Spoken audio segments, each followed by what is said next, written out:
देखिए, जो हम लोग को आगे पढ़ना है, वो पढ़ना है कि इमेज हम लोग कैसे निकालते हैं, ठीक है? तो इमेज में हम लोग ने वेक्टर के जब हम लोग वेक्टर पढ़ रहे थे, उस वक़्त भी हमने देखा था कि इमेज हम लोग कैसे निकालते हैं। जैसे कि मान लीजिए क्वेश्चन वाले ने ऐसा कुछ फ्रेम किया कि कोई प्लेन दे दिया आपको, कोई भी प्लेन दे दिया। जैसे कि मान लीजिए कि एक प्लेन दे दिया और बोला क्या कि इस पॉइंट से इस प्लेन से मुझे एक इमेज चाहिए, किसका, इस पॉइंट का इमेज चाहिए। तो आपको पता है कि कोई भी जब हम इमेज निकालते हैं तो उससे परपेंडिकुलर डिस्टेंस निकालते हैं, यानी कि इस पे परपेंडिकुलर पड़ा और यहाँ से जो रिफ्लेक्शन होके जो बाहर निकला, तो ये जो मेरा प्लेन है वो किस तरीके से काम किया, मिरर की तरह काम किया। किस तरीके से काम किया, मिरर की तरह काम किया। तो जब मिरर की तरह काम करेगा तो सपोज डेट कीजिए कि यदि आपको क्वेश्चन के अंदर दे दिया कि जो इमेज जिसका निकालना था उसका तुमको कोई पॉइंट दे दिया, जैसे 2,-1,3 दे दिया। इसका पॉइंट क्या दे दिया, 2,-1,3 दे दिया, ठीक है। और मुझे इसका इमेज चाहिए, किसका, 2,-1,3 का मुझे इमेज चाहिए इस प्लेन से मुझे इमेज चाहिए। तो आपको जब देगा तो आपको पता होना चाहिए कि जिसका हम इमेज निकाल रहे हैं और वो जो लाइन जो क्रिएट हो रहा है, तो उससे हमको लाइन का इक्वेशन बनाना होगा। और लाइन के इक्वेशन बनाने के लिए मुझे क्या क्या की दरकार थी कि लाइन के इक्वेशन बनाने के लिए एक तो मुझे चाहिए था फिक्स्ड पॉइंट जहां से वो पास करे, ठीक है। और जब पास करता था तो एक नॉर्मल वेक्टर चाहिए था, क्योंकि एक नॉर्मल वेक्टर क्या होगा कि जो ये लाइन बनेगी उसके पैरेलल एक लाइन नॉर्मल वेक्टर होगा। और जब नॉर्मल वेक्टर होगा तो जो इसका डीआर होगा, इस प्लेन का जो नॉर्मल वेक्टर होगा, जो उसका डीआर होगा, वही उसका भी डीआर हो जाएगा। इसका मतलब कि प्लेन का आपको इक्वेशन दे रखा होगा कि सपोज कीजिए कि प्लेन का इक्वेशन कुछ भी दे रखा होगा, आप अपने मन से मान सकते हैं। जैसे मान लीजिए कि हमने मान लिया कि 3x minus 2y minus Z. क्या मैंने मान लिया कि इस प्लेन का इक्वेशन है 3x minus 2y minus z is equal to 9। ऐसा मैंने मान लिया कि इस प्लेन का इक्वेशन है कि 3x minus 2y minus z is equal to 9 है। अब क्या कहता है कि मुझे उस पॉइंट का इमेज निकाल के दिखाइए।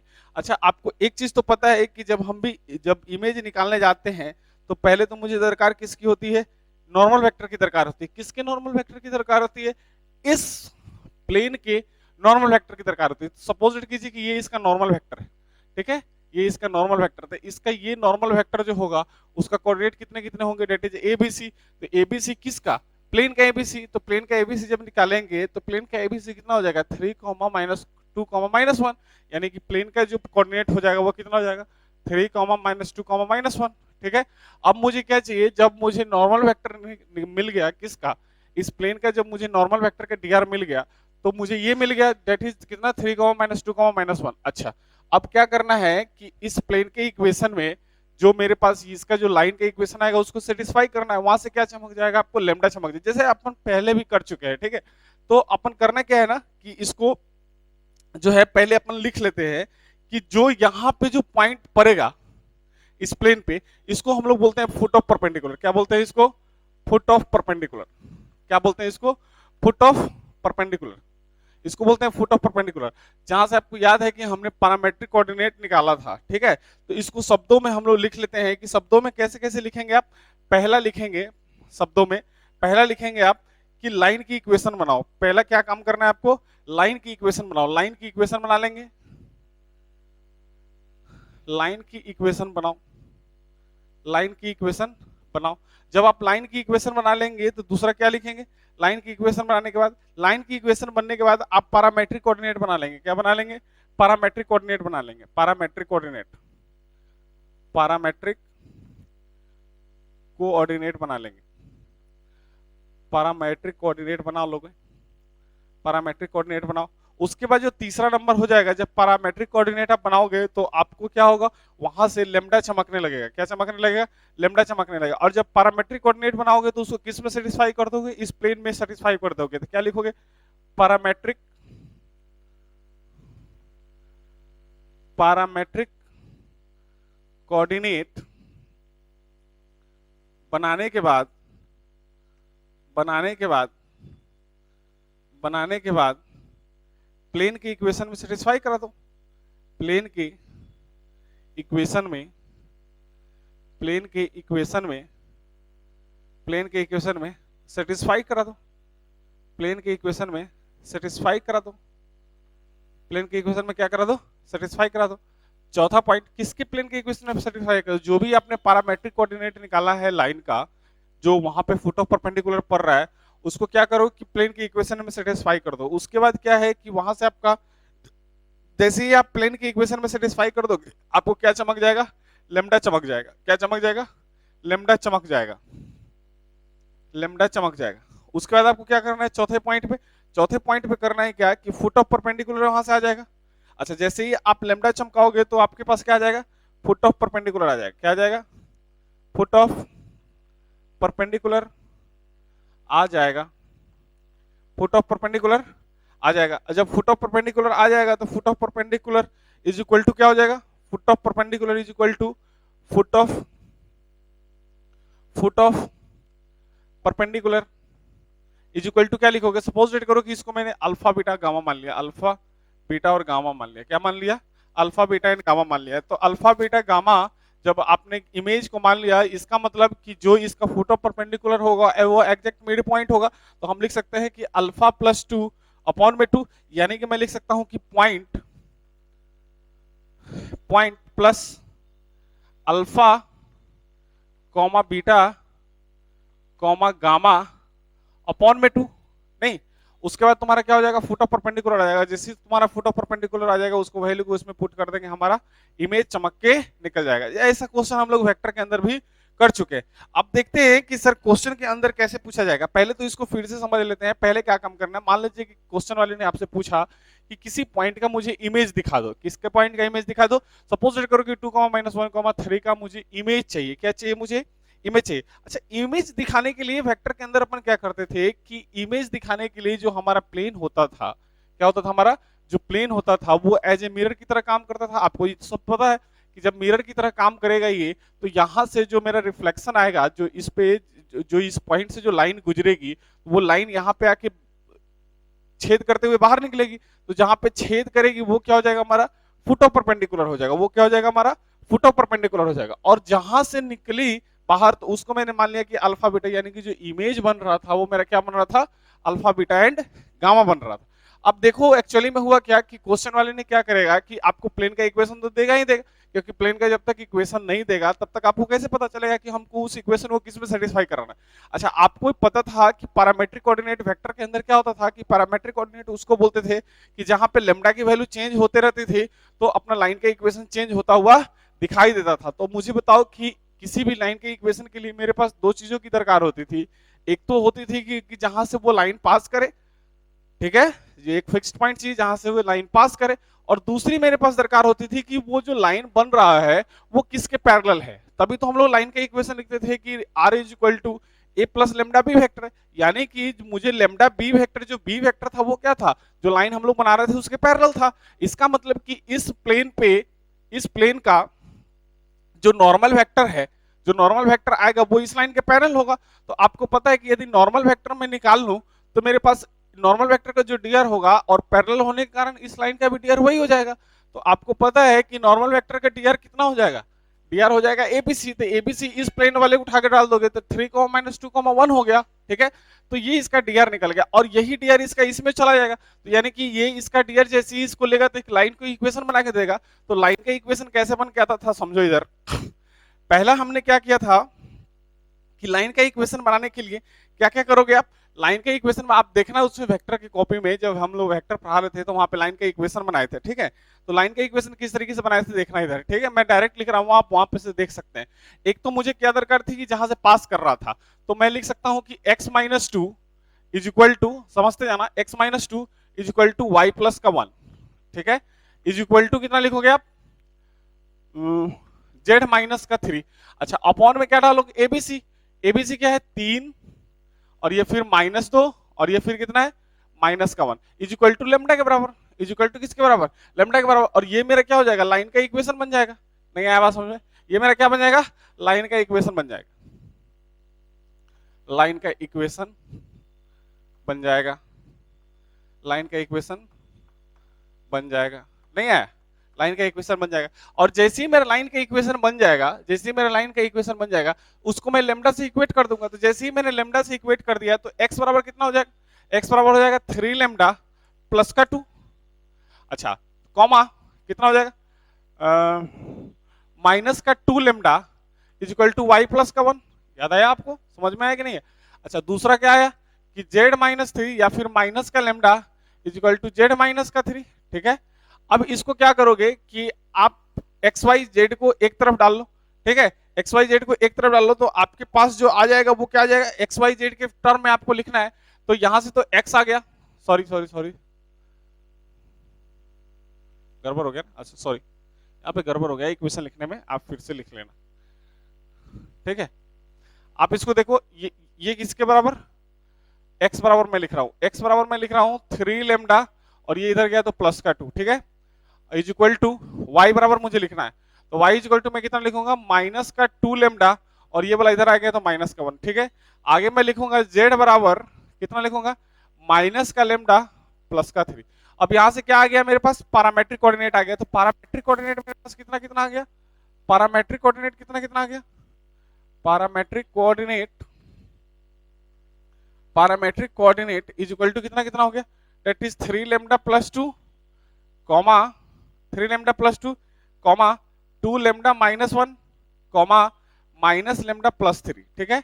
ये हमारा क्या आ गया, पैरामेट्रिक कोऑर्डिनेट आ गया। अब पैरामेट्रिक जब कोऑर्डिनेट आ गया तो उसको मैं क्या करूं, उस लाइन में सेटिस्फाई कर दूं। अब ये जो मेरा लाइन में सेटिस्फाई कराना है, किसको मैं, इसको मैं किस में सेटिस्फाई कराऊंगा, सॉरी प्लेन के इक्वेशन में सेटिस्फाई कराऊंगा, किसमें सेटिस्फाई कराऊंगा, प्लेन के इक्वेशन में सेटिस्फाई कराऊं, प्लेन के इक्वेशन में सेटिस्फाई कराओ, प्लेन के इक्वेशन में सेटिस्फाई कराओ, ठीक है, सेटिस्फाई कराओ। अब प्लेन की जैसी आप इक्वेशन में सेटिस्फाई करेंगे तो प्लेन का इक्वेशन क्या था आपके पास, 3x minus 2y minus z is equal to 9। X y z आपको पता है पैरामेट्रिक कोऑर्डिनेट में, तो 3 इंटू एक्स की जगह पे कितना लिखोगे, 3 लेमडा प्लस 2, ठीक है, माइनस 2 इंटू वाई की जगह पे कितना लिखोगे, 2 लेमडा माइनस 1, ठीक है, माइनस जेड बराबर कितना लिखोगे, माइनस का लेमडा प्लस का 3 इज इक्वल टू कितना, इज इक्वल टू कितना 9, इज इक्वल टू कितना लिखोगे आप, 9 लिखेंगे। और यहां से जब आप सॉल्व करेंगे तो देखिए ये 9 लेमडा और माइनस का 4 लेमडा, तो 9 लेमडा और माइनस का 4 लेमडा 5 लेमडा, और ये प्लस का 1 लेमडा, ठीक है, तो 5 एक 6 लेमडा शायद आएगा, कितना आएगा, 6 लेमडा आएगा, ठीक है, कितना कितना आएगा, 3 3 9, 9 में से 4 चला गया 5, और 5 और 1 6 लेमडा, और इधर बच गया 6, और ये बच गया 2, तो 6 और 2 8, 8 में से कितना चला गया, 8 में से चला गया आपको 3, तो 8 में से 3 चला गया तो कितना बच गया 5, और 5 जब इधर गया तो कितना बच गया 4, इसका मतलब कि 6 लेमडा इज इक्वल टू 4, तो लेमडा बराबर कितना, दैट इज 2/3, तो लेमडा बराबर कितना आ गया आपके पास 2/3। तो जब लेमडा इज इक्वल टू 2/3 आ गया, शायद गलती हो गया क्या यहाँ पे,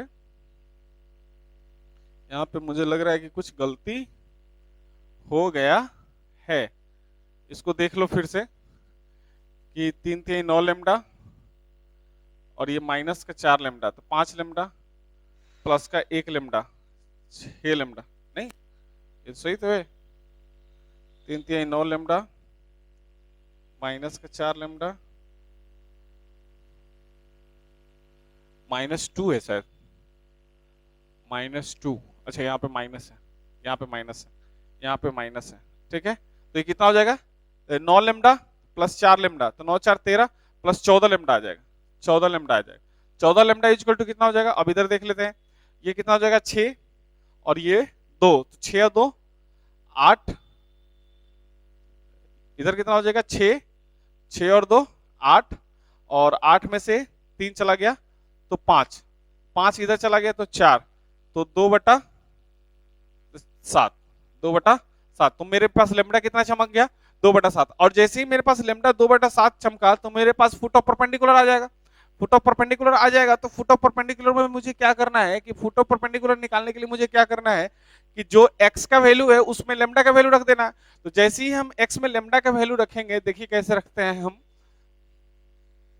ठीक, ये आप क्वेश्चन कर चुके हैं, इसमें कुछ मगजमारी ज्यादा नहीं है, ये ऐसा आप क्वेश्चन कर चुके हैं, ठीक है। अब इसमें सिर्फ आपको कॉन्सेप्ट क्लियर करने हैं, बस मैं रिवाइज ही करा रहा हूं, दूसरा कुछ नहीं करा रहा हूं, ठीक है। अब इसमें करना क्या है कि मुझे लेमडा की वैल्यू चाहिए, लेमडा की वैल्यू मेरे पास कितना आ गया 2/7, अब मुझे जो फुट ऑफ परपेंडिकुलर है, ये जो मेरा फुट ऑफ परपेंडिकुलर था, ये जो मेरा फुट ऑफ परपेंडिकुलर है, फुट ऑफ परपेंडिकुलर है, ये मुझे चाहिए foot of perpendicular. Foot of perpendicular के लिए आप क्या करोगे कि ये जो लेमडा का वैल्यू है उसको इसमें डाल दोगे, तो जैसे ही आप लेमडा का वैल्यू डालोगे तो आप लिखोगे foot of perpendicular foot of perpendicular is equal to कितना कितना लिखोगे, दैट इज 3 लैम्डा प्लस 2, ठीक है। और लैम्डा का वैल्यू कितना है 2/7, तो 3 इंटू 2/7 प्लस 2, तो ये कितना हो जाएगा 6/7, ठीक है। और 7 दूना 14, 14 और 7 20, शायद 20/7 आ जाएगा, कितना आ जाएगा 20/7, 20/7। उसी तरीके से इतना हो गया, उसी तरीके से दूसरा कितना आ जाएगा y में, दैट इज माइनस का 2 लैम्डा माइनस का 1, दैट इज माइनस का 2 इंटू 2/7 माइनस का 1 इज इक्वल टू कितना लिखोगे, ये तो चला जाएगा 4/7 और ये 7 इधर गया तो 7, तो माइनस का 7 और ये कितना है माइनस का 4, तो माइनस का 7 और माइनस का 4 माइनस का 11, 11/7, ठीक है, माइनस का 11/7। उसी तरीके से तीसरे पॉइंट में डालोगे तो क्या डालोगे, माइनस का लैम्डा प्लस का 1 है, ठीक है, माइनस का लैम्डा प्लस का 3 है, सॉरी प्लस का 3 है, तो आप क्या डालोगे माइनस का लैम्डा, तो माइनस का लैम्डा कितना हो गया माइनस का 2/7 प्लस का 3, तो ये कितना हो जाएगा 7 3 21, 21 में से 2 चला गया 19/7, कितना हो जाएगा 19/7। तो ये तुम्हारा क्या निकल के आ गया, फुट ऑफ परपेंडिकुलर निकल गया। तो फुट ऑफ परपेंडिकुलर जब तुम्हारा निकल के आया, तो जब फुट ऑफ परपेंडिकुलर जो तुम्हारा निकल के आ जाएगा, उसमें क्या करोगे कि जो हमने अल्फा बीटा गामा माना था, इस पॉइंट को क्या माना था, अल्फा बीटा गामा माना था, क्या माना था, अल्फा बीटा और गामा माना था। तो जब अल्फा बीटा गामा में निकालोगे तो इमेज इज इक्वल टू क्या लिखोगे, इमेज इज इक्वल टू लिखोगे तुम, पहले तो मुझे फुट ऑफ परपेंडिकुलर के लिए मुझे क्या करना होगा कि ये तो आपको पता है कि फुट ऑफ जो परपेंडिकुलर होगा वो क्या होगा, इस प्लेन के एग्जैक्ट मिड पॉइंट पे होगा। तो हम लोग लिख सकते हैं कि अल्फा प्लस 2, नहीं अल्फा प्लस 2, या फिर आप सीधे लिख सकते हैं, सीधे लिख सकते हैं, ऐसा लिख सकते हैं कि अल्फा प्लस 2 अपॉन में 2 इज इक्वल टू 20/7। आपको यदि मिड पॉइंट थ्योरम पता होगा तो आपको ये चीज पता होना चाहिए कि मैं इसका प्लस इसका अपॉन में 2 इज इक्वल टू ये वाला कोऑर्डिनेट आ जाएगा, तो मेरे पास यहाँ से अल्फा इज इक्वल टू चमक जाएगा, ये अल्फा इज इक्वल टू कितना हो जाएगा बताओ, 20 दूना 40 और ये इधर चला गया, तो मैं 7 alpha plus 14 is equal to 40 लिख सकता हूँ। तो मैं लिख सकता हूँ कि 7 अल्फा इज इक्वल टू 40 में से 14 चला गया, 40 माइनस 14, ठीक है। तो अल्फा इज इक्वल टू कितना लिख सकते हो आप, ये कितना हो जाएगा 40 में से 14 चला गया 26, ठीक है, 26/7।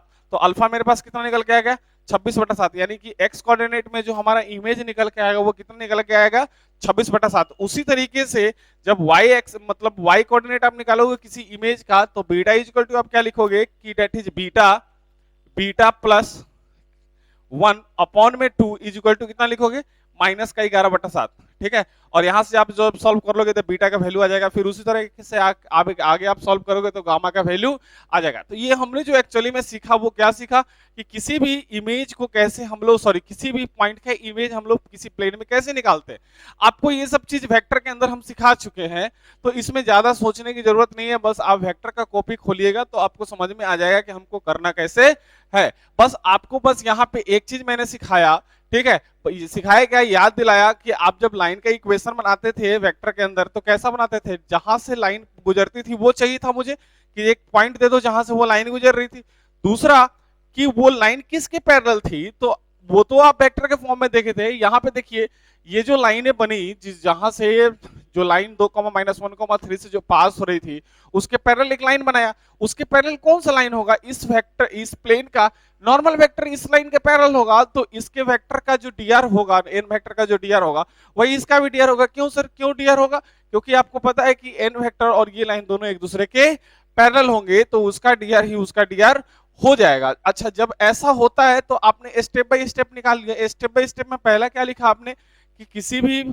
इमेज को निकालने के लिए पहले मेरे पास दरकार क्या होती है कि पहले तो लाइन की इक्वेशन बनाओ। एकदम देखो ऐसा ना कि जब तक आप लिख लिख के नहीं समझेंगे तब तक बहुत दिक्कत हो जाएगा। आप चीजों को समझते तो है ही, लेकिन आप लिख लिख के सीखा कीजिए, ठीक है, क्योंकि आपको बोर्ड के अंदर चाहे आईआईटी के अंदर बोर्ड के अंदर तो चलो मतलब लिखना होता है, आईआईटी के अंदर क्या होता है कि शॉर्टकट होता है, तो शॉर्टकट तो आप चलेंगे, लेकिन जब तक आपको पता नहीं होगा कि चीजें कैसे आई हैं तब तक तो कुछ उपाय है नहीं।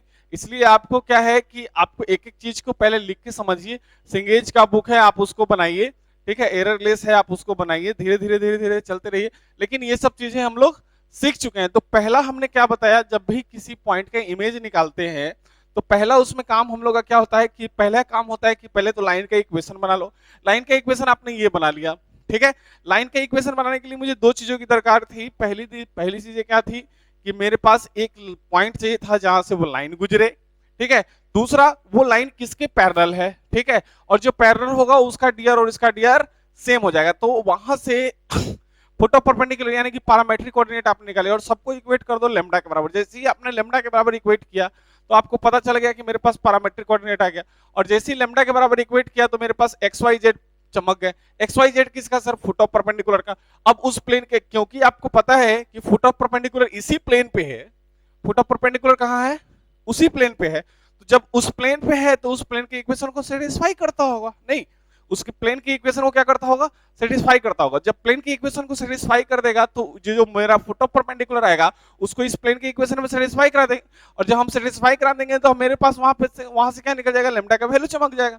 और जैसे ही मेरे पास लेमडा का वैल्यू चमकेगा तो लेमडा का वैल्यू को उठा के मैं कहां रख दूंगा? प्लेन के इक्वेशन में डाल दूंगा। प्लेन के इक्वेशन में जैसे ही मैं डाला, सॉरी, फुट ऑफ परपेंडिकुलर के इक्वेशन में डालूंगा, तो फुट ऑफ परपेंडिकुलर के इक्वेशन में डालूंगा तो मेरे पास क्या निकल जाएगा? बीच वाला पॉइंट निकल जाएगा, यानी कि फुट ऑफ परपेंडिकुलर। और आपको पता है कि यदि फुट ऑफ परपेंडिकुलर है तो इन दोनों पॉइंट का यानी कि अल्फा बीटा गामा और उस पॉइंट का मिड पॉइंट होगा, और जैसे ही मिड पॉइंट होगा तो वहां पे हम लोग वैल्यू डाल देंगे और हमारे पास क्या आ जाएगा? अल्फा बीटा एंड गामा आ जाएगा। इस तरीके का क्वेश्चन है, ये सिंपल क्वेश्चन है, ये आईआईटी और बोर्ड दोनों के लिए इंपॉर्टेंट है। तो ये हम लोग क्या सीखा हमने कि इमेज कैसे निकालते हैं, इमेज कैसे निकालते हैं। तो आप लोग लिख लेना, इसमें टॉपिक डाल लेना, ये टॉपिक डालो या फिर क्वेश्चन डालो कि image of a point from a plane. क्या लिखा? इमेज ऑफ ए पॉइंट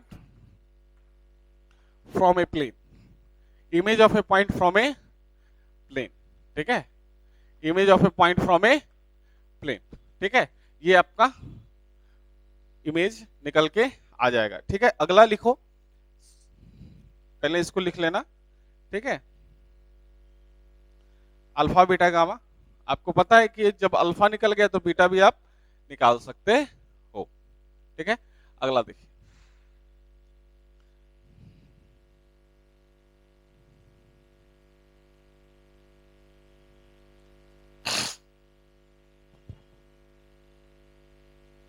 ठीक है।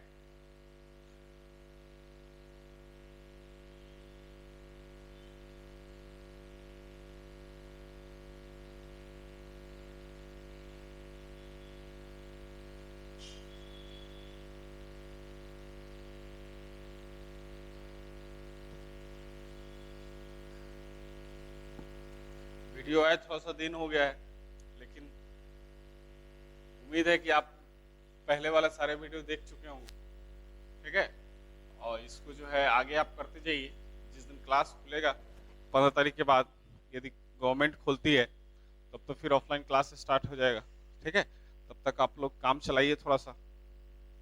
उसके बाद क्या है कि मान लीजिए कि आपको दे दिया कि मुझे एक प्लेन दे दिया और एक पॉइंट दे दिया और बोला क्या कि मुझे इससे पैरेलली डिस्टेंस पे कोई ऐसा डिस्टेंस बता दो। जैसे मान लीजिए कि हम ऐसा कुछ लिखते हैं, ठीक है, ऐसा कुछ प्लेन बनाए, ठीक है। पहले आप टॉपिक डालो, टॉपिक डालो कि distance of a line, distance of a point, ऐसा लिखो, distance of a point from a plane, distance of a point from a plane, distance distance of a point from a plane measured parallel to measured parallel to given line, measured parallel to given line, measured parallel to given line, ऐसा आपको दे दिया गया, ठीक है।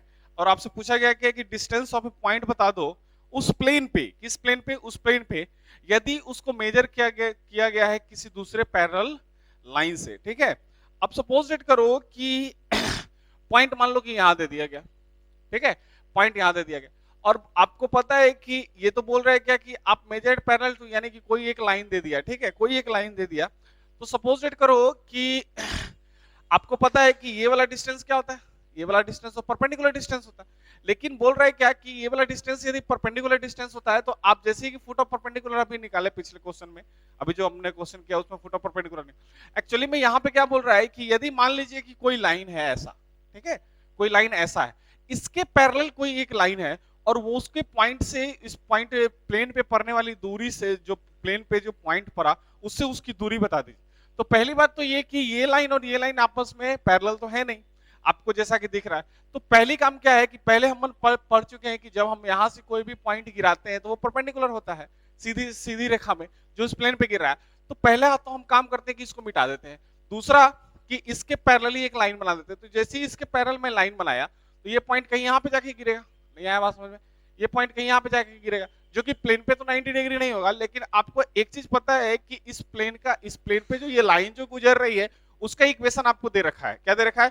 तभी तो ये बोल रहा है कि इस लाइन के पैरेलल एक लाइन है जिसका पॉइंट इतना दे रखा है और जो प्लेन पे जो पॉइंट बना उससे उसकी दूरी बता दो। तो एक बात मुझे बताओ कि यदि इस लाइन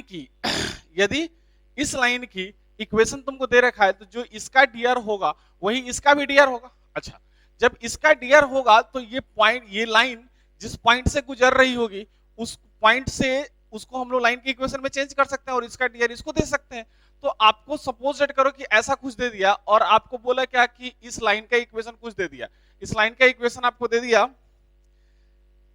इस लाइन का इक्वेशन क्या दे दिया? सपोज करो कि x/2 is equal to y/3 is equal to z/-x, ऐसा कुछ दे दिया। ठीक है, पहले अपन समझ लेते हैं, पहले इसको लिख लेके कैसे समझेंगे। अब इस लाइन का इक्वेशन आपको दे रखा होगा और जब इस लाइन का इक्वेशन दे रखा होगा तो इसका डीआर उसका डीआर हो जाएगा। तो पहला काम क्या करो, पहला काम क्या करना है, मुझे तो पैरेलली डिस्टेंस पे उसको डिस्टेंस मेजर करना है। अब पहला काम क्या करो कि जो मेरे पास डीआर दे रखा है, क्या दे रखा है? जो मेरे पास डीआर दे रखा है किसका? गिवन लाइन के डीआर से। किसके? गिवन लाइन के। तो मैं पहला लिखूंगा कि गिवन लाइन के डीआर का यूज करके पैरेलल लाइन बनाओ। पहला मैं बात बता रहा हूं क्या कि गिवन लाइन के डीआर का यूज करके गिवन लाइन के डीआर का यूज करके पैरेलल लाइन बनाओ। पैरेलल लाइन बनाओ, ठीक है, बना लोगे? पैरेलल लाइन बनाओ। क्या मतलब है सर पैरेलल लाइन बनाओ? मतलब नहीं समझे? अब मतलब देखो, ये दोनों लाइन आपको पता है कि पैरेलल है, तो जब पैरेलल है तो इसका इस क्वेश्चन वाले ने आपको इस लाइन का इक्वेशन दे रखा होगा लाइन का। जब ये लाइन का इक्वेशन दे रखा होगा तो उसका एबीसी और इसका एबीसी सेम होगा, तो आप उसकी मदद से यहाँ पे आप इक्वेशन बना सकते हैं। और जो जिस पॉइंट से पास कर रहा हो उसको माइनस ही तो करना था। अच्छा, पहला काम क्या किया कि गिवन लाइन के डीआर का यूज करके आप क्या करो, लाइन का इक्वेशन बना लो। दूसरा, उससे पैरामेट्रिक कोऑर्डिनेट सोचें। उस पे पहला दूसरा काम क्या होगा, उस पे पैरामेट्रिक कोऑर्डिनेट सोचे। पैरामेट्रिक कोऑर्डिनेट सोचे। पैरामेट्रिक कोऑर्डिनेट सोचे। पैरामेट्रिक कोऑर्डिनेट सोचे। पैरामेट्रिक कोऑर्डिनेट सोचो, ठीक है, पैरामेट्रिक कोऑर्डिनेट सोचे। अब पैरामेट्रिक कोऑर्डिनेट क्या सोचोगे? अच्छा, ये जो पैरामेट्रिक कोऑर्डिनेट आएगा वो फुट ऑफ परपेंडिकुलर नहीं आएगा, वो बस इस प्लेन पे होगा, इसलिए हम लोग उसको पैरामेट्रिक, क्योंकि आपको पता है कि पैरामेट्रिक जो कोऑर्डिनेट होता था उसमें लैम्डा का वैल्यू आता था और लैम्डा का वैल्यू जैसे जैसे चेंज होता था वो अपना पोजीशन वैसे चेंज करता चला जाता था। तो पहला मेरा दूसरा काम क्या है कि उससे पैरामेट्रिक कोऑर्डिनेट सोचो। तीसरा, जब पैरामेट्रिक कोऑर्डिनेट आ जाए तो हम लोग क्या करेंगे, जैसा कि पिछला क्वेश्चन में किए कि पैरामेट्रिक कोऑर्डिनेट आने के बाद हम लोग उसको प्लेन के इक्वेशन में सेटिस्फाई कर दिए। तो तीसरी बात जो होगी कि जो पैरामेट्रिक कोऑर्डिनेट होगा, पैरामेट्रिक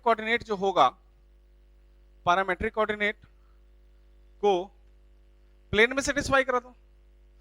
प्लेन में सेटिस्फाई करा दो, नहीं सेटिस्फाइंग करा दो। जब प्लेन में सेटिस्फाई हो जाएगा, कौन सा? जब पैरामेट्रिक कोऑर्डिनेट जब प्लेन में सेटिस्फाई हो जाएगा तो वहां से जो मेरा क्या निकल जाएगा, पॉइंट ऑफ इंटरसेक्शन निकल जाएगा, यानी कि लैम्डा निकल जाएगा। तो चौथा बात मैं क्या लिखूंगा?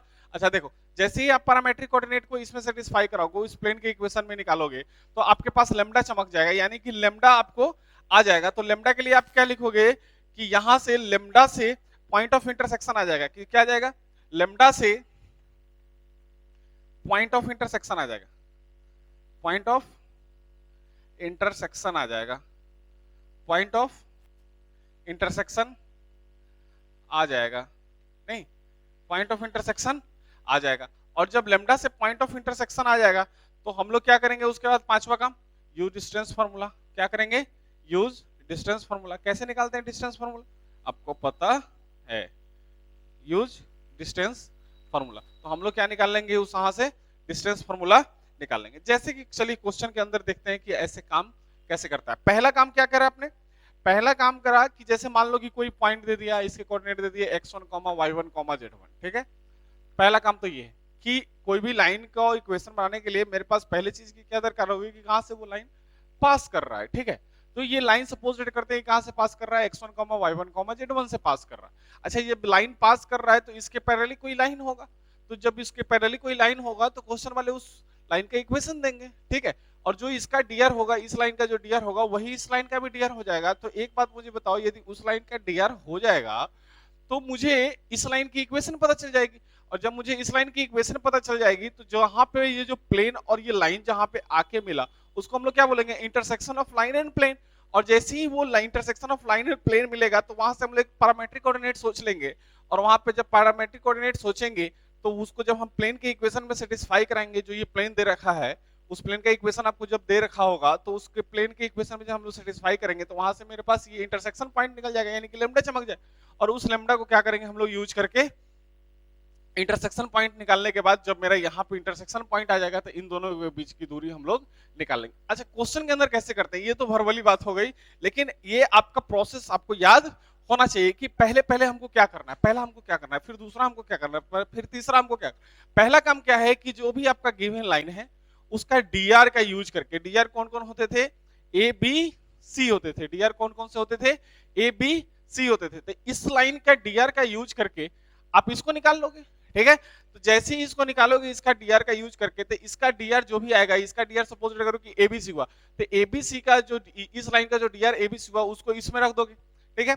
और वहां से एक लाइन का इक्वेशन बन जाएगा। कोई किस लाइन का इक्वेशन बनेगा, इस लाइन का इक्वेशन बन जाएगा। और जब इस लाइन का इक्वेशन बन जाएगा तो उस पर पैरामेट्रिक कोऑर्डिनेट सोच लेंगे कि पैरामेट्रिक कोऑर्डिनेट क्या क्या होगा। और जब पैरामेट्रिक कोऑर्डिनेट सोच लेंगे तो उसके बाद जो है जब मेरे पास पैरामेट्रिक कोऑर्डिनेट आ जाएगा तो उसको इस प्लेन के इक्वेशन में सेटिस्फाई कर देंगे। और जैसे हम इस प्लेन के इक्वेशन में सेटिस्फाई करेंगे तो मेरे पास लेमडा चमक जाएगा। क्या चमक जाएगा, लेमडा चमक जाएगा। और जैसे ही मेरे पास लेमडा चमकेगा तो मेरे पास ये वैल्यू आ जाएगी, और ये वैल्यू जिस दिन मेरे पास आ जाएगी उस दिन मैं डिस्टेंस फार्मूला का यूज करके इसको फाइंड आउट कर लूंगा, ठीक है। अब समझते हैं आगे कि जैसे मान लीजिए कि क्वेश्चन वाले ने क्वेश्चन दे दिया, क्वेश्चन वाले ने दिया कि डिस्टेंस ऑफ, लिख लो क्वेश्चन को, इसको मैं मिटा देता हूं, ठीक है। क्वेश्चन लिखिए, क्वेश्चन है डिस्टेंस ऑफ, पहले इतना लिख लो, ठीक है, पहले इतना लिख लीजिए।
ठीक है, आगे देखते हैं क्वेश्चन वाले ने क्या बोला है। क्वेश्चन वाला बोला है, ये पहले हो गया, यदि लिख लिए तो आप आगे देखिए।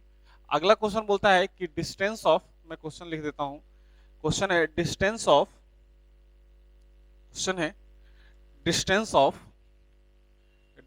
Of 1 comma minus 2 comma 3 measured parallel to measured parallel to measured parallel to line x by 2 is equal to y by 3 is equal to y by 3 is equal to zy minus x to plane x minus y plus z is equal to 5। ऐसा question आपको दे रखा है, ठीक है, ऐसा question आपको दे रखा है। पहला काम क्या करोगे, पहले ये बता दो मुझे कि पहला काम क्या करोगे। पहला काम क्या करना है कि जो भी आपको लाइन का इक्वेशन दे रखा है, ठीक है, जो भी आपका लाइन का इक्वेशन दे रखा है उसका डीआर का यूज करके इस लाइन का इक्वेशन आप निकाल लो। पहली काम तो ये, तो पहला काम मैं करता हूँ, ठीक है, पहला काम मैं करता हूँ कि आपको पता है कि इसका डीआर क्या क्या दे रखा है। इसका डीआर दे रखा है 2,3,-6, ठीक है, 2,3,-6। उसका डीआर का यूज करके मैं क्या निकाल लूंगा, उस लाइन की इक्वेशन निकाल लूंगा जिसके साथ मुझे पैरेलल लाइन दे रखा है, मतलब पैरेलल लाइन का जिससे डिस्टेंस पूछ रहा है।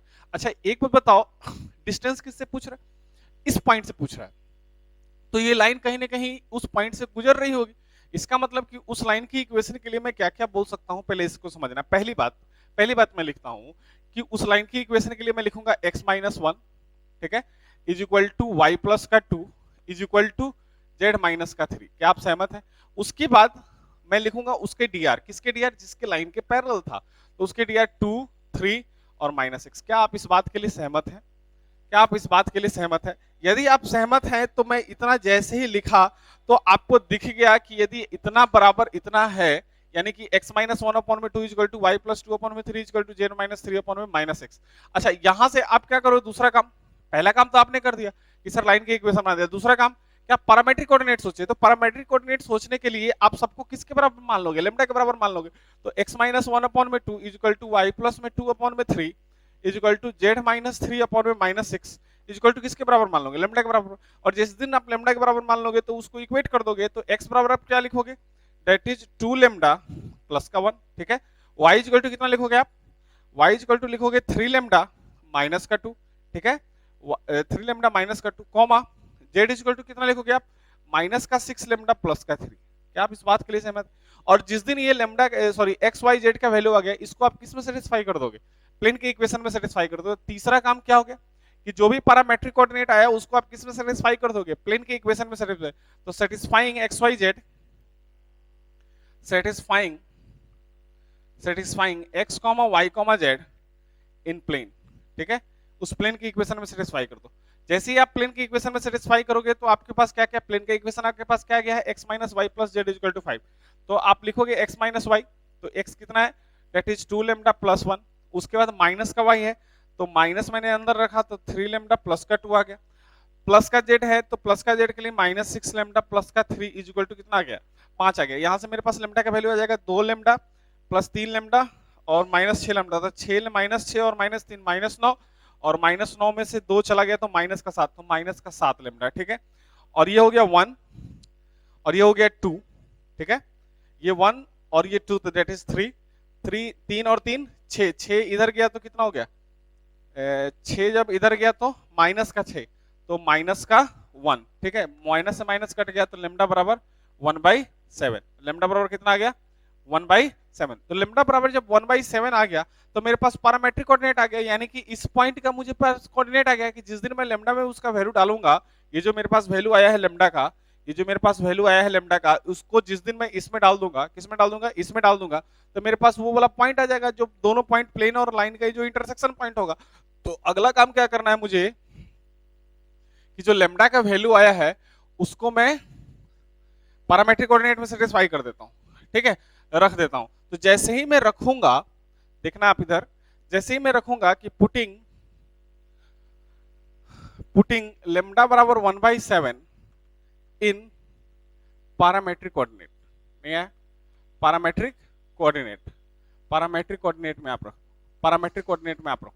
जैसे ही आप पैरामेट्रिक कोऑर्डिनेट में रखेंगे तो पहला पैरामेट्रिक कोऑर्डिनेट क्या था, 2 लैम्डा प्लस 1, कितना था, 2 लैम्डा प्लस 1, कॉमा अगला क्या था, 3 लैम्डा -2 3 लेमडा माइनस 2 और तीसरा क्या था माइनस 6 लेमडा प्लस 3, माइनस का 6 लेमडा प्लस का 3, ये तुम्हारा पैरामीट्रिक कोऑर्डिनेट था। इसमें लेमडा का वैल्यू कितना है, लेमडा का वैल्यू कितना है, लेमडा का वैल्यू है 1/7, लेमडा का वैल्यू कितना है 1/7, इसमें डाल दो तो 2 इंटू 1/7 प्लस का 1, ठीक है, कॉमा 3 इंटू 1/7 माइनस का 2, कॉमा माइनस का 6 इंटू 1/7 प्लस का 3, यही है अपना, ठीक है। इसको सॉल्व कर लो तो कितना हो जाएगा 2/7 और ये 7 इधर गया तो 7 और 2 9 9 9/7, ठीक है 9/7 और ये कितना हो जाएगा 3, तो ये हो जाएगा 7 दूना 14, 14 में से 3 चला गया तो 14 में से 3 चला गया तो 11, माइनस का 11/7, ठीक है, तो माइनस का 11/7, ठीक है। अगला हो जाएगा कितना 7 त्रिका 21, 21 में से 6 चला गया, 21 में से 6 चला गया, कितना बच गया 21 में से 6 चला जाएगा, ठीक है, 21 में से 6 चला गया तो 15/7, कितना बन गया 15/7। ये तुम्हारे पास क्या निकल के आ गया पैरामीट्रिक कोऑर्डिनेट निकल के आ गया, यानी कि ये तुम्हारे पॉइंट का कोऑर्डिनेट कितना आ गया 9/7, दूसरा माइनस का 11/7 और तीसरा कितना आ गया 15/7, ठीक है। अब मुझे ये पॉइंट पता है और ये पॉइंट पता है और ये पॉइंट जब पता है तो अपन डिस्टेंस फॉर्मूला लगा सकते हैं, तो डिस्टेंस फॉर्मूला डिस्टेंस फ्रॉम लिख लेंगे, distance is equal to distance is equal to कितना कितना करोगे आप, डिस्टेंस बराबर डिस्टेंस इज इक्वल टू कितना कितना लिखोगे रूट के अंदर में, मुझे किससे किससे डिस्टेंस निकालना था, ये वाला पॉइंट कितना कितना था, ये वाला पॉइंट आपका था, ये वाली पॉइंट कितनी थी 1 2 और -3, कितना कितना था 1 - 2, 3, कितना कितना था 1 - 2, 3, यही था, ठीक है। तो इसको जैसे ही डालेंगे तो अपन क्या क्या हो जाएगा कि 9/7 -1 कितना हो जाएगा 9/7 -1 का होल स्क्वायर, ठीक है, प्लस कितना हो जाएगा माइनस का 11/7 प्लस का 2 का होल स्क्वायर, प्लस कितना हो जाएगा 15/7 -3 का होल स्क्वायर, ठीक है।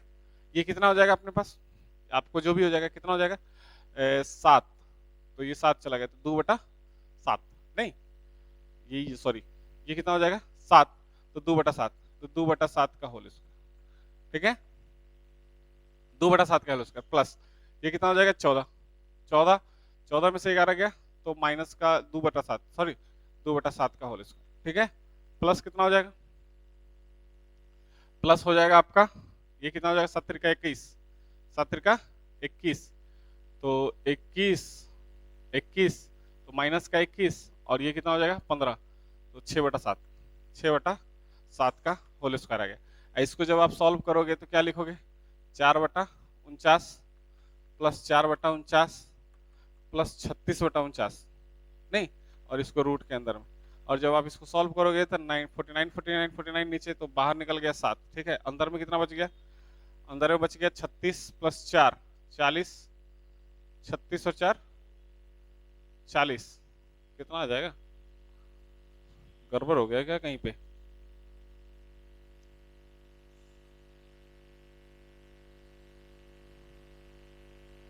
कहीं पे गड़बड़ हो गया, 36 आना चाहिए था, एक बार इसको चेक कर लेना। ये कितना बना 7, 9 में से 7 चला गया 2, 2/7, ये कितना बना 14, 14 में से 2 चला गया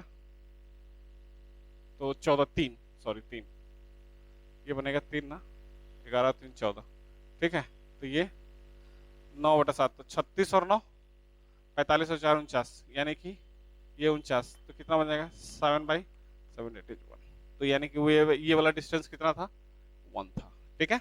ये ऐसे इसको हम लोग सॉल्व करते हैं। अब आगे देखिए, यदि आपको इतना समझ में आता है कि हम लोग कैसे कैसे निकालते हैं, तो ये हमारा क्या निकला था distance of a point from a plane measured parallel to a line given line, ठीक है। आप देखिए इस तरह के क्वेश्चन बोर्ड वाले तो नहीं पूछते हैं, लेकिन आईआईटी वाले मेंस वाले जो है इस टाइप के क्वेश्चन को फ्रेम करते हैं, तो आपको पता होना चाहिए, आप स्टेप बाय स्टेप लिख के चलिए, स्टेप बाय स्टेप एकदम लिख के चलिए कि आपको स्टेप बाय स्टेप करना क्या है, ठीक है। पहले स्टेप में आपने क्या किया कि जो भी आपको लाइन दे रखा था उसकी डीआर का यूज करके आपने एक नया लाइन क्रिएट कर दिया, ठीक है। और जब आपने नया लाइन क्रिएट कर दिया तो वहां पे जब आप लाइन का इक्वेशन बना लिए तो वहां से एक पैरामीट्रिक कोऑर्डिनेट आप सोच लिए उस पॉइंट ऑफ इंटरसेक्शन में, और पैरामेट्रिक कोऑर्डिनेट सोचने के बाद उसको अपने प्लेन के इक्वेशन में सेटिस्फाई करा दिया, और जैसे ही आप प्लेन के इक्वेशन में सेटिस्फाई करा दिया आपके पास लेमडा चमक गया, और लेमडा चमकने के बाद क्या हुआ कि आपके जो भी पॉइंट आए उसको पॉइंट को इसमें डाल दिया, और पॉइंट डालने के बाद क्या किया आपने डिस्टेंस निकाल दिया। तो इसलिए आप जो है ना पूरा एकदम बढ़िया तरीके से चलिए, लिख लिख के चलिए, तभी जाके चीजें थोड़ा सा समझ में आएगी, ठीक है। क्योंकि मुझे पता है कि वेक्टर के बहुत दिन हो गए पढ़े हुए, तो बहुत सारी चीजें जो है आप भूल चुके हैं, ठीक है। तो आप उसको रिवाइज करते रहिए लगातार, ठीक है। क्लास नोट्स देखिए, क्लास नोट्स पढ़िए कि क्या क्या हमने बताया है, क्या क्या हमने नहीं बताया है, ठीक है। आप उसमें डाउट पूछा कीजिए, आप लोग डाउट ही नहीं पूछते, ठीक है। तो इसको आप लोग डाउट पूछा कीजिए, फोन किया कीजिए, व्हाट्सएप किया कीजिए, जो भी है वो आप कहा कीजिए कि हाँ सर ये दिक्कत मेरे को आ रही है। अच्छा, अगला क्वेश्चन क्या है, अगला क्वेश्चन लिखिएगा। अगला क्वेश्चन है, क्वेश्चन वाले ने क्वेश्चन बहुत बेहतरीन दिया, और ये क्वेश्चन जो है ऐसा है, पहले पहले आप क्वेश्चन लिख लीजिए। क्वेश्चन है a plane which remains constant, a plane which remains constant, which remains constant, which remains constant distance, which remains constant distance p from origin, from origin, cutting coordinate axis, cutting coordinate axis, cutting coordinate axis a comma b comma c, a comma b comma c, a comma b comma c, पहला है, पहला नहीं लिखा है find locus, find locus, जिसमें a में दे रखा है centroid of triangle ABC, centroid of triangle ABC, और बी दे रखा है आपको centroid of tetrahedron, centroid of tetrahedron, centroid of tetrahedron OABC, कितना दे रखा है सेंट्रॉइड ऑफ टेट्राहेड्रॉन एओबीसी। ये बहुत अच्छे तरीके का क्वेश्चन है, ठीक है। पहले आप ट्राई करना आज के लिए, ठीक है। जब मैं कल क्लास लूंगा तो उसमें मैं इसको डिस्कस करूंगा, पहले आप इसको ट्राई कीजिए। आपको पता है कि सेंट्रॉइड कैसे निकालते हैं। अच्छा, जो मैंने एक पेपर में बना के आपको दिखाया था, याद होगा शायद आपको, जो जिसका पेन मैंने 3 पेज में घुसेरा था, ठीक है। एक पेज में 3 पेन घुसेरा था, और मेरे हाथ में जो था वो ओरिजिन था, तो नीचे में जो ट्रायंगल बन रहा था वही ट्रायंगल एबीसी की बात कर रहा है, ठीक है। तो आप एक बार सोचिएगा, नहीं बनेगा फिर मैं अगले क्लास में जो है इस क्वेश्चन को डिस्कस करूंगा, ठीक है। ये पहले आप आज ट्राई कीजिएगा। अच्छा, ट्राई करने के बाद आप क्या कीजिएगा कि आपको सेंट्रॉइड का सॉरी उसका आपको पता है,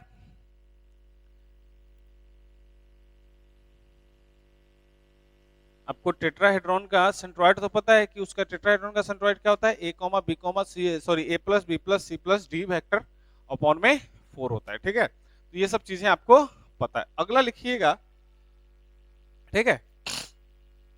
अगला एक और क्वेश्चन है जो आपको ट्राई करना है, ठीक है। लिखिए find distance of a point, find distance of a point, find distance of a point, find distance of a point, find distance of a point, find distance of a point 2 comma 1 comma 1, 2 comma 1 comma 1, 2 comma 1 comma 1 from plane, from plane, from plane x plus y plus z is equal to 3, x plus y plus z is equal to 3, x plus y plus z is equal to 3, measured parallel to the line, measured parallel to the line, measured parallel to the line, measured parallel to the line, measured parallel to the line, x minus 1 upon में 2, x minus 1 upon में 2 is equal to दे रखा है आपको y plus 2 upon में 3, y plus 2/3 is equal to दे रखा है आपको z माइनस 6/2, z माइनस 6/2 ऐसा आपको दे रखा, ठीक है। और आपको ये क्वेश्चन बन जाना चाहिए क्योंकि इसी सब टाइप का क्वेश्चन अभी हम लोग अभी डिस्कस किए थे और टॉपिक भी डाले थे, तो ये क्वेश्चन तो आपसे आराम से बन जाना चाहिए। अच्छा, ये जब क्वेश्चन आप बनाइए तो इसका आंसर मुझे आज मिल जाना चाहिए, यानी कि आज कितने तारीख है, आज 12 तारीख है, ये 12 तारीख को वीडियो शूट हो रहा है, ठीक है। तो 12 तारीख को वीडियो जो शूट हो रहा है तो इसमें मेरे पास जो है जितने भी बच्चे हैं सारे बच्चे क्या करेंगे, वीडियो को देखेंगे, उसके बाद जो है मुझे इन दोनों का आंसर आज मेरे व्हाट्सएप पे आ जाना चाहिए सॉल्यूशन के साथ कि कैसे आपने सॉल्व किया, ठीक है। ये सॉल्व नहीं होगा कोई बात नहीं, लेकिन ये सॉल्व तो हो ही जाना चाहिए, ठीक है। अगला है equation of bisector of two plane. क्या है अगला टॉपिक, डालिए इक्वेशन ऑफ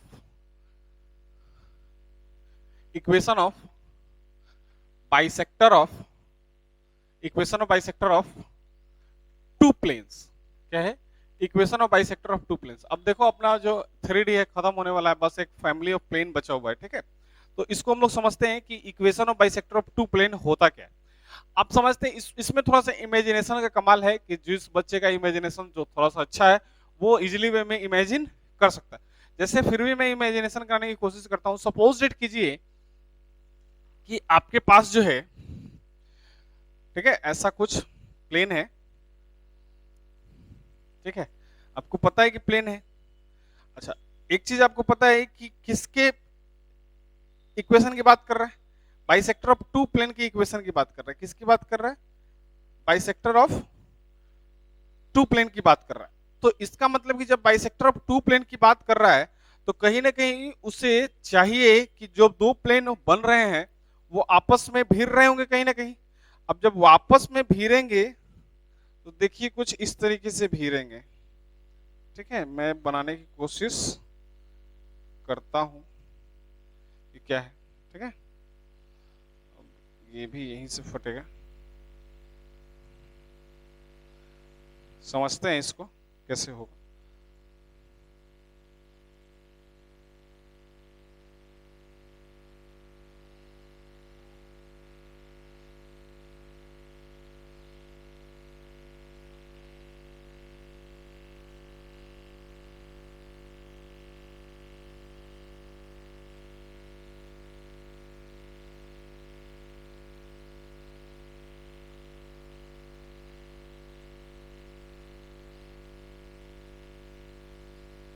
गड़बड़ हो।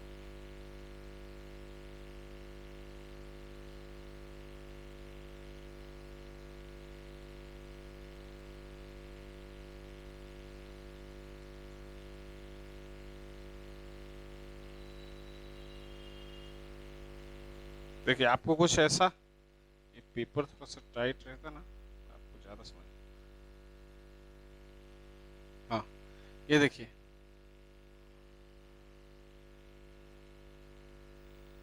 ये देखिए ये दो प्लेन का, सॉरी क्योंकि मुझे टाइट कोई पेपर चाहिए, मैं कोई टाइट पेपर लेके आता हूँ।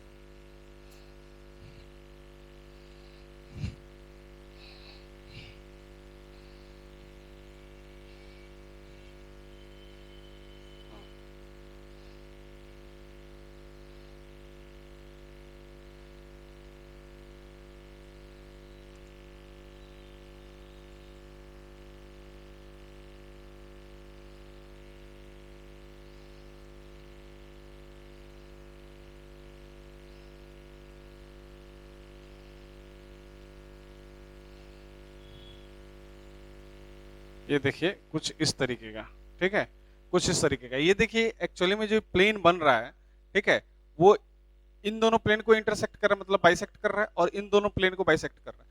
अब समझिए क्या कर रहा है एक्चुअली में, कि जब आप इस क्वेश्चन को देखेंगे, सॉरी इस थ्योरी को देखेंगे तो आपको समझ में, थोड़ा सा इमेजिनेशन का चीज है कि आपको पता है कि ये प्लेन और ये प्लेन, कौन सा प्लेन, ये प्लेन और ये प्लेन को आप जब देखेंगे तो इस प्लेन को काटता हुआ यदि कोई प्लेन निकलता है, एक और पेज चाहिए।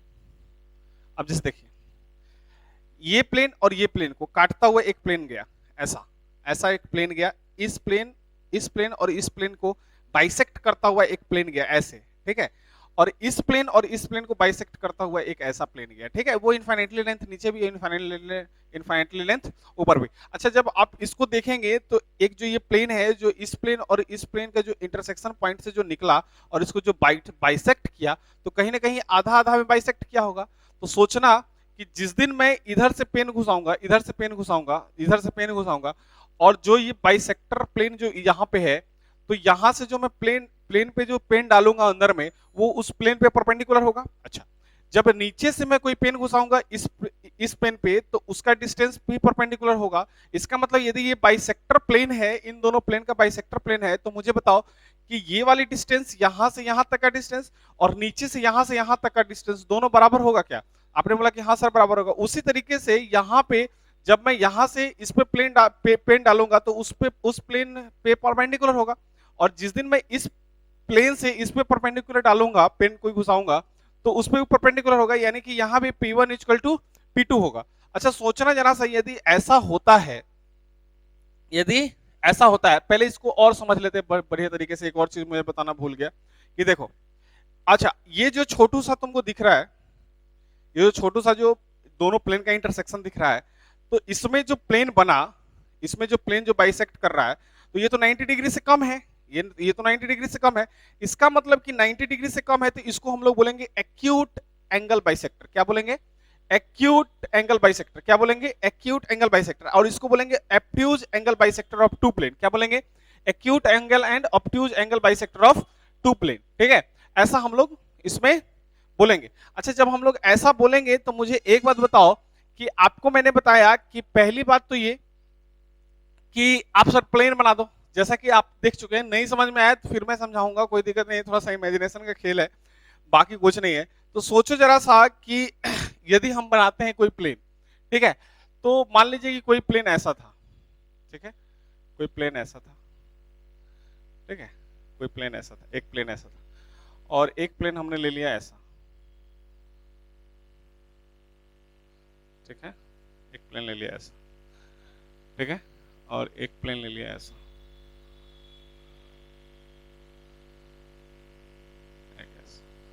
और एक प्लेन ले लिया ऐसा। शायद आपको समझ में आ रहा हो कि आखिर चल क्या रहा है, ठीक है। अब देखना, आपको पता है कि सपोज करो कि ये प्लेन नीचे वाला था और ये प्लेन ऊपर वाला था, इसको यदि बाइसेक्ट कर रहा था तो P1 इक्वल टू P2 हम लोग बोल रहे थे। सपोज करो कि प्लेन वन जो है, प्लेन वन है, वो सपोज करो कि है वो A1x plus B1y plus C1z, क्या है? A1x plus B1y plus C1z plus D, मैं D को इधर ले लेता हूं, इक्वल टू 0, ठीक है। पहला प्लेन ही ऐसा है। दूसरा जो प्लेन मेरा जो P2 बना वो क्या बना? A2x, मेरा जो P2 बना वो क्या बना? A2x plus B2y plus C2z plus D1, D2 कर दो, इक्वल टू 0, ठीक है। ऐसा मेरा कोई प्लेन दो बना है, ठीक है। प्लेन वन क्या बना? A1x plus A2x sorry B1y plus C1z plus D1 equal to 0, और दूसरा बना A2x plus B2y plus C2z plus D2 equal to 0। तो बाइसेक्टर जो होगा, जो बाइसेक्टर होगा, जो बाइसेक्टर जो हमने जो बाइसेक्ट किया था ऑब्ट्यूज एंगल को और एक्यूट एंगल को, तो वहां से मेरे पास P1 इक्वल टू P2 आ जाता था। क्या आता था? P1 इक्वल टू P2 हो जाता था। तो वो एक्चुअली में जो बाइसेक्टर मेरे पास था, वो एक्चुअली में मुझे क्या दे रहा था? लोकस दे रहा था उस पॉइंट का। इसका मतलब कि बाइसेक्टर, बाइसेक्टर ऐसा लिखिए, पहले इसको लिख लीजिए, bisector is locus of point, bisector is, bisector is, bisector is locus of point, locus of point such that P1 is equal to P2। क्या बोला मैंने? P1 is equal to P2। P1 क्या था सर? P1 तो perpendicular distance था। P1 क्या था अपना? परपेंडिकुलर डिस्टेंस था। तो परपेंडिकुलर डिस्टेंस जब होगा, तो मुझे एक बात बताओ, जब परपेंडिकुलर कोई भी डिस्टेंस होता है, अच्छा इसको फोटो को ऐसे ना बना के थोड़ा सा हम लोग ऐसे बनाते तो ज्यादा समझ में आता, ठीक है। कैसे बनाते हैं इसको समझते हैं, इसको मिटा देते हैं, ठीक है, इसको ऐसे मिटा के फिर इसको ऐसे बनाते हैं, ऐसे, ठीक है, ऐसे, ठीक है ना, इसको ऐसे बनाते हैं। तो आपको पता चल रहा होगा कि ये प्लेन और ये प्लेन को काटता हुआ ये प्लेन निकल रहा है, नहीं, ये प्लेन और ये प्लेन को काटता, सॉरी, ये प्लेन और ये प्लेन को काटता हुआ ये प्लेन निकल रहा है। खैर जो भी है, जब आप क्लास पे आइएगा मैं इसको समझा दूंगा, ठीक है। तो P1 इक्वल टू में क्या लिखता, P2 लिखता। P1 क्या था सर, P1 तो डिस्टेंस था। कौन सा डिस्टेंस था, परपेंडिकुलर डिस्टेंस था। तो परपेंडिकुलर डिस्टेंस हम लोग कैसे निकालते हैं, तो परपेंडिकुलर डिस्टेंस निकालते हैं जब P1 इक्वल टू P2 हो गया, समझना, जब P1 इक्वल टू P2 हो गया तो P1 क्या है, दैट इज परपेंडिकुलर डिस्टेंस। क्या था, परपेंडिकुलर डिस्टेंस। परपेंडिकुलर डिस्टेंस हम लोग कैसे निकालते थे, अच्छा P1 का इक्वेशन ये है तो हम लोग निकालते थे A1x plus B1y plus C1z plus का डी मॉड के अंदर अपॉन में रूट के अंदर में कितना, A1 का स्क्वायर प्लस A2 का, सॉरी, B1 का स्क्वायर प्लस C1 का स्क्वायर, ऐसे ही निकालते थे। इज इक्वल टू आप P2 के लिए लिख लोगे, P2 के लिए क्या लिखोगे, that is A2x plus B2y is equal to C2z। तो मैं क्या लिखूंगा, that is plus minus mod के अंदर A2x plus B2y plus C2z plus कितना D2, और मॉड को बंद करके मैं फिर लिखूंगा A2 का स्क्वायर प्लस B2 का स्क्वायर प्लस C2 का स्क्वायर, ठीक है, रूट के अंदर में। और जिस दिन ये प्लस माइनस आया मुझे वो सारे इक्वेशन देना स्टार्ट कर देगा। लेकिन इसमें कुछ कुछ लिखने वाली बात है, ये तो समझने वाली बात है कि भैया यदि दो प्लेन है और दोनों आपस में बाइसेक्ट हो रहे हैं, कोई तीसरा प्लेन आके बाइसेक्ट कर रहा है, तो उसको हम लोग कैसे लिख सकते हैं। तो आपको पता है कि वो लोकस देने लगेगा, क्योंकि जब हम पेन घुसाएंगे तो वहां से उसकी डिस्टेंस जो बाइसेक्ट कर रहा था और नीचे वाले प्लेन से जब हम लोग पेन घुसाएंगे तो उसकी डिस्टेंस दोनों बराबर होगी। तो वहां से हमने निकाल लिया कि P1 इक्वल टू P2 होगा। उसमें आप कुछ कुछ बात है जो लिख लीजिए, जो आपको समझ में आएगा। पहला लिखिए position of a point, position of origin. पहला लिखिए पोजीशन ऑफ ओरिजिन, पहला लिखिए, पहला है position of origin, position of origin, position of origin. Position of origin में मेक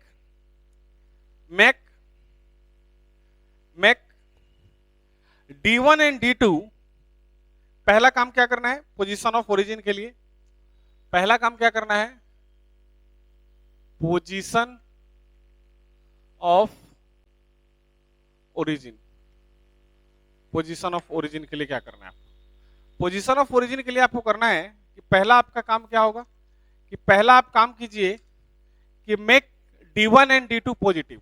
पहला आपका काम क्या है, make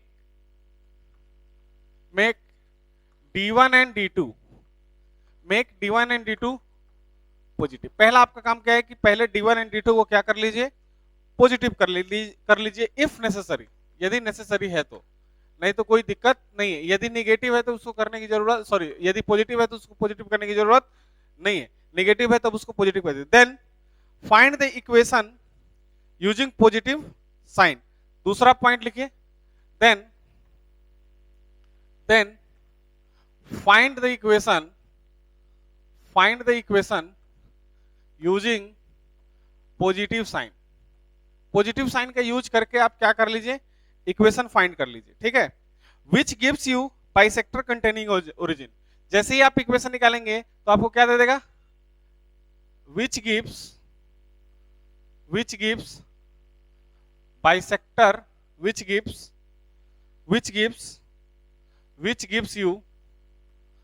gives you bisector containing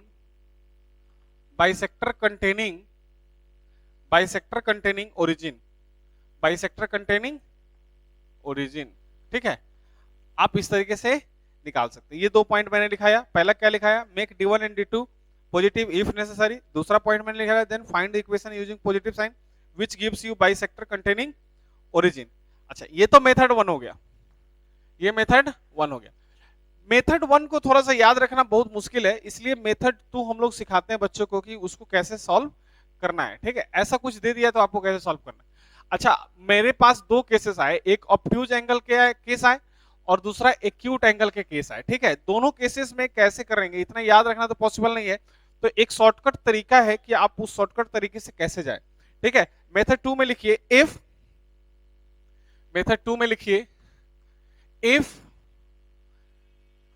लिखिए इफ, सॉरी इफ नहीं लिखिए, ऐसे लिखिए आफ्टर, आफ्टर मेकिंग, ऐसे लिखिए after making, after making, after making D1 and D2 positive, after making D1 and D2 positive, after making D1 and D2 positive, if if if A1 A2 plus B1 B2 plus C1 C2 is less than 0, क्या लिखा आपने?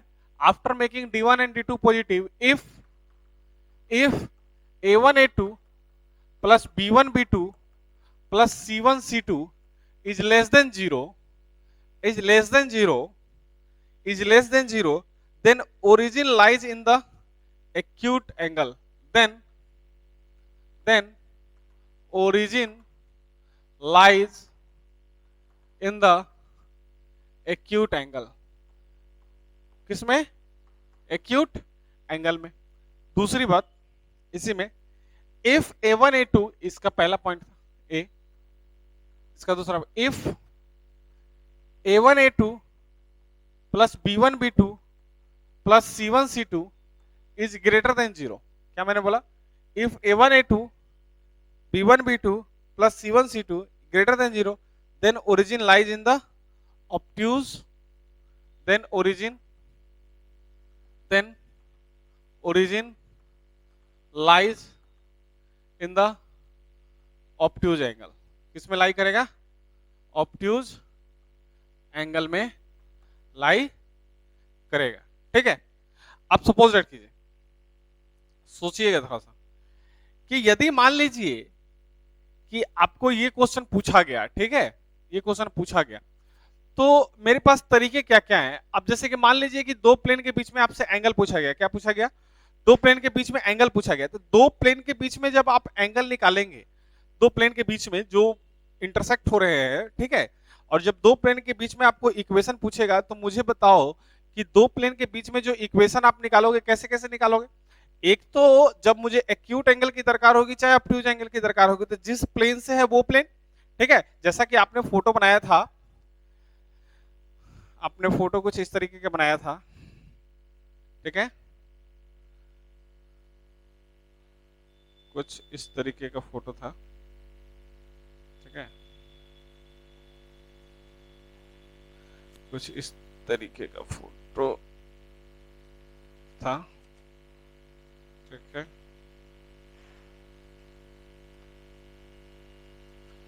कुछ इस तरीके का photo था, ठीक है, और ये वाला हमारा प्लेन होता था, ये वाला और ये वाले के बीच में एक ये एंगल बाइसेक्टर होता था।